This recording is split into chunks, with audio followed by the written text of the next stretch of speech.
Yangi kelgan mahsulotlarni taqdimoti, xamir uchidan patir deydi. Mana ko'ryapsizlar.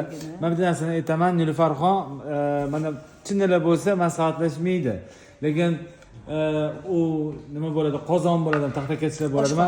Oshxonaga kiritiladiganlar mana maslahatlashadi. Bu juda ham zo'r. Bunda steyklar qilsanglar, sirlar solsanglar, go'sht, qazilarni ham kesib qo'ysanglar, juda ham zo'r bo'ladi. Dumolog'i ham bor. Va mana uzun to'rtburchagi ham bor, juda ham sifatli. Keyin taxtakachga pichoq tekkaningizdan keyin oq dog'lari tushadi. Bunga oq dog' tushmaydi. Tushsa ham yana o'zi rangiga qaytib keladi. Shu uchun tez buni buyurtma qilinglar. Xudo xolisa Mikassadan yana yangilik. Hozir buyurtma berishyapti. Masalan, taxtakachilarni tuzdan qilingan taxtakachilar qilyapti. Tabiiy toza mahsulot bo'ladi.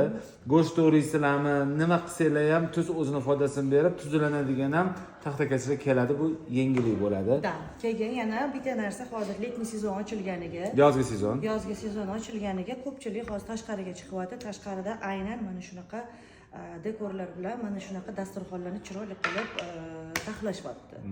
Ya'ni buni ustiga kimdir bunaqa qo'yapti, kimdir sir, siz aytgandek sir qo'yadi, kimdir esa shunchaki qozoni bilan olib kelib duxovkadan olib qo'yadi.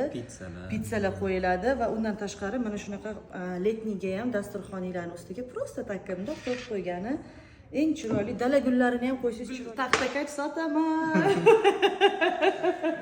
Mana buni qaranglar, bu ushlab turdi, mana shu kichig'i bor buni o'rtoqlar.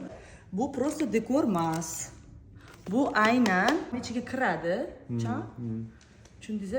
Qozonni qo'yasiz-ku, mana ichiga kiradi. Bemalol anu ishlatayotganingizda bundoq qilib qo'yib qo'yasiz.